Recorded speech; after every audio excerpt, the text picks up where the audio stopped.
And we are back with the fourth segment of GSMC Basketball Podcast, brought to you by the GSMC Sports Network.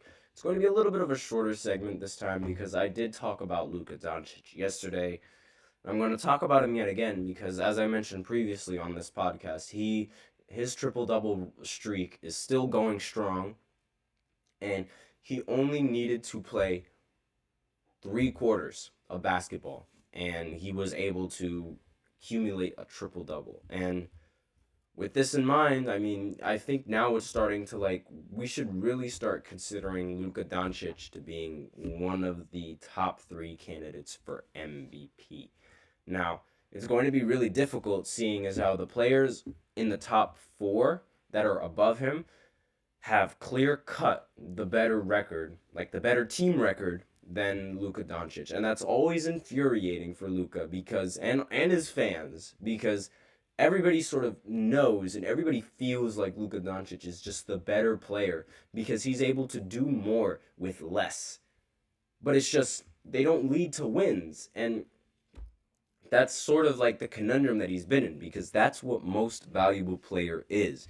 The player whose performances can lead to big wins. And the fact that the players above him are on teams with far better records than him and arguably not going to be in the play-in is very, very concerning. And do we want to see somebody who's in the play-in win MVP? Personally, I don't. I think Russell Westbrook, he should be the only player in the low seeds to ever win an MVP because there was a story behind it. And I keep saying there's a story behind it. So, I might as well go ahead and talk about the story just a little bit. So, the year is 2016. Russell Westbrook and Kevin Durant, they have a great year together. And they're not the only great team who ended up going to the playoffs. There was the Spurs, and there was also the Golden State Warriors. Now, the Spurs ended up losing. So, the OKC, they only needed to beat the Golden State Warriors, and they were going to make it to the finals where they would most likely match up against LeBron and Kyrie Irving.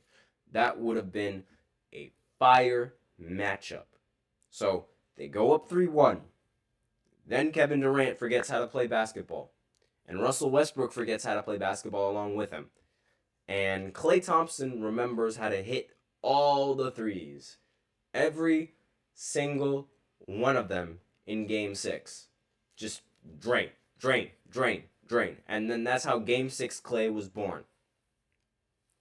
And losing to that team by blowing a 3-1 lead, it was very, very tough to watch if you were a Thunder fan. But everybody thought, it's okay, we'll run it back again. However, when they ran it back again, Kevin Durant, for some reason, he was tired of being second place. He was tired of always losing, and he wanted out. And the team that he decided to go to was the team that ended up beating him.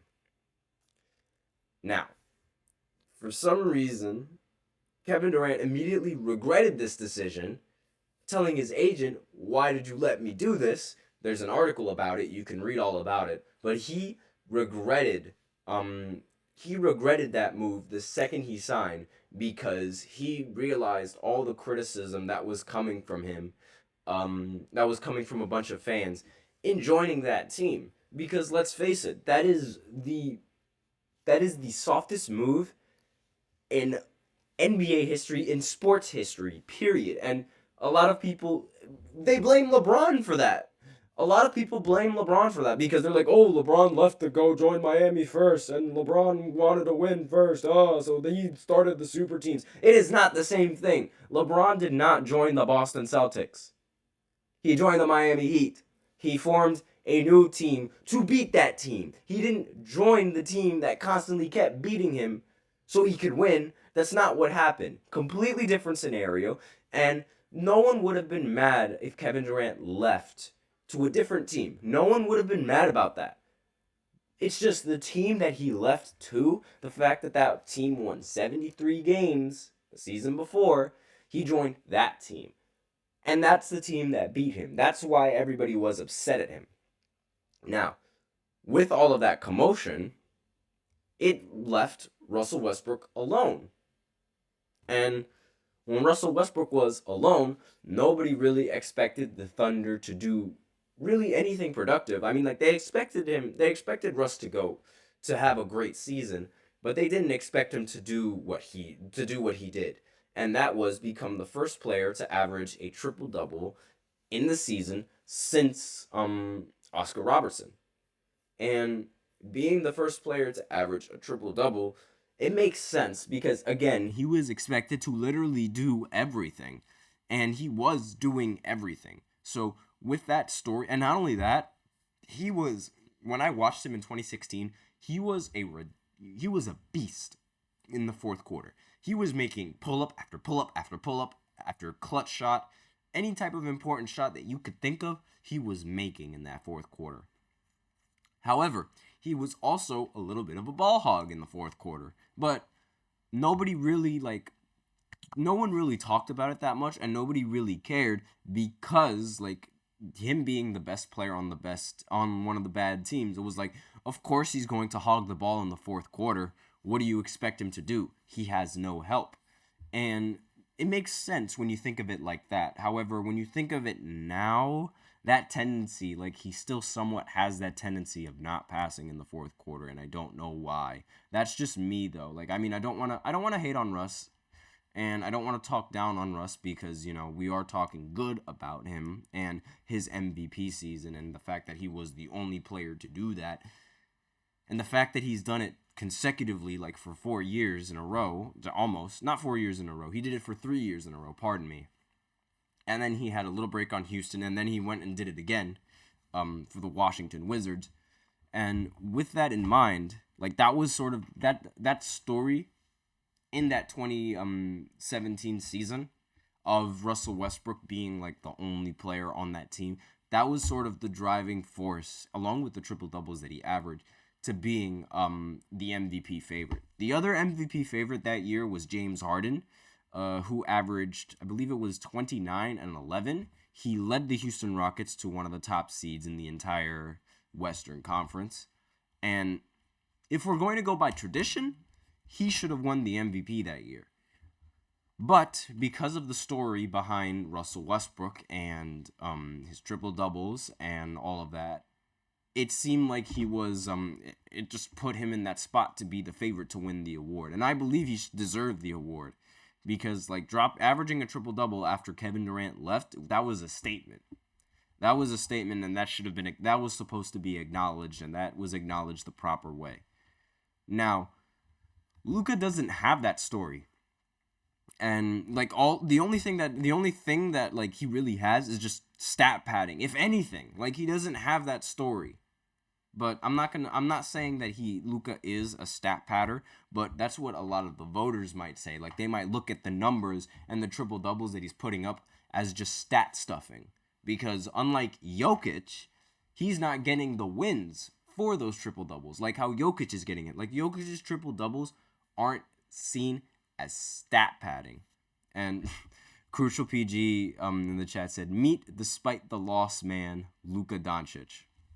I mean, yeah, despite the loss, he just keeps getting triple doubles and stuff. But it's with those triple doubles in mind, it's are you stat padding or are you trying to win? There's a very fine line when you actually, in order to determine that, you have to actually watch the games and see what is done. I mean, it's very easy to say Jokic, every time he drops a triple double, he ends up winning the game. Luka ends up losing the game while dropping a triple double. He's stat padding. And Crucial PG in the chat said he's doing what Harden was doing around 2017, 2018, minus the winning. Exactly. And the big difference is that Harden was able to win those games. And it's if you're not winning those games, where's the value coming from? And that's the problem that Luka Doncic has been having every single time. It's is he stat padding? Is his team just bad and he's trying to do his best? I think it's his team is bad and he's trying to do his best, me personally. Because Russell Westbrook was the stat padder. I'm just going to say it I'm just going to say it flat out. Russell Westbrook was a stat padder. I do not care the fact that he averaged triple-double for 4 years. Like, I was talking great about him. I totally understand that. He's a great player, great hustle, great heart, all of that. But he was a stat padder. After that MVP season, he was a stat padder. Like, you could tell just by his play style, he was stat padding. And you can tell by Luka's play style that he's just trying to win. Because Luka knows when to shoot. He knows how to shoot. He knows when to pass. He knows how to pass. He knows how to do all of that. And none of his baskets really seem forced. None of his attempts really seem forced. And Crucial PG had something else to say in the chat. And you could say that Luka's team wasn't much worse, if worse at all.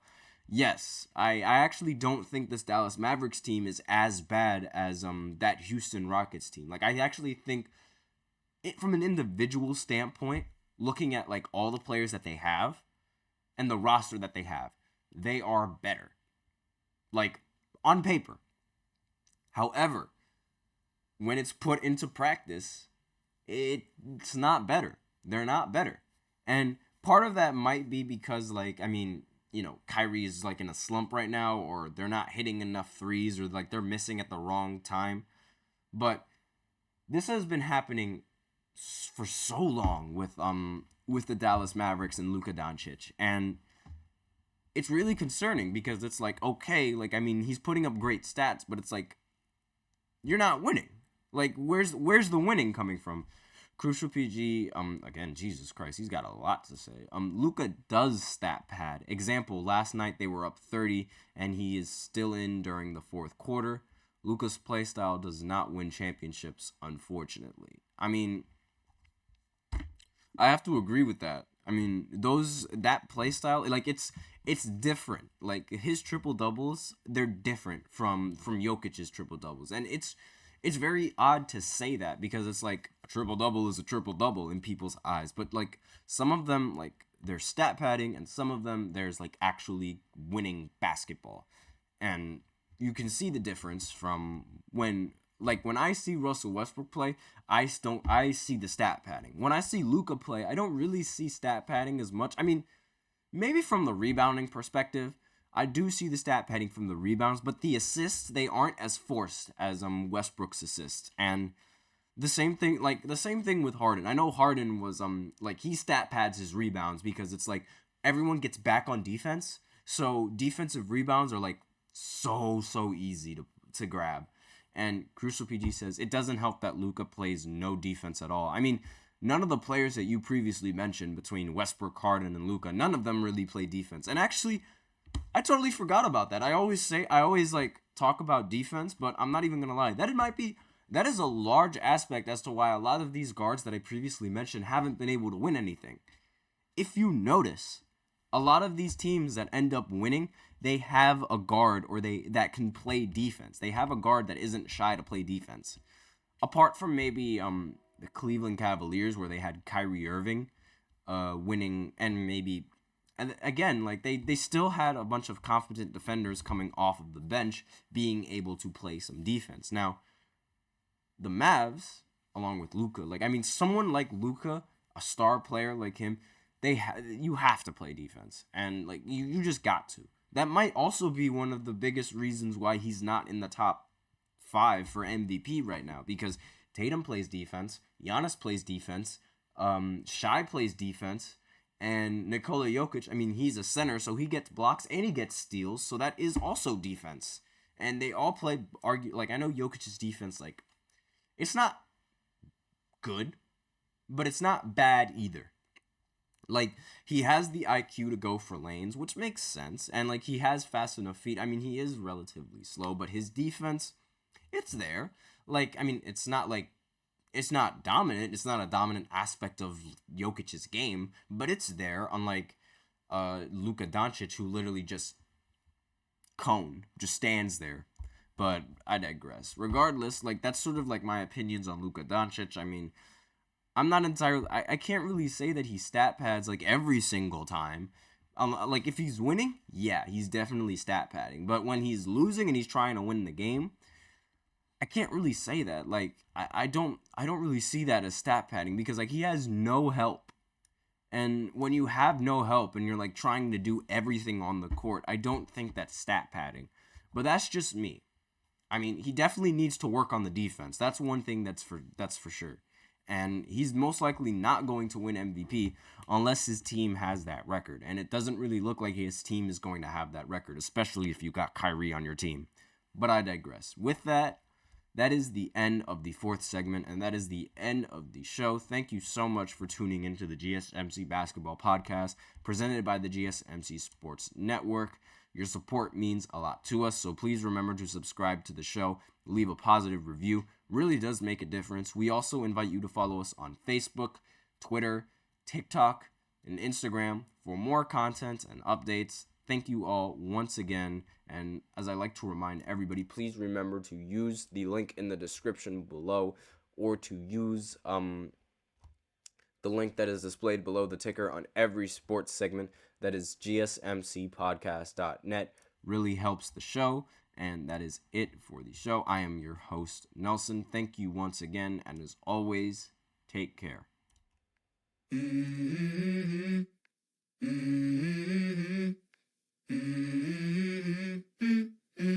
Let's go.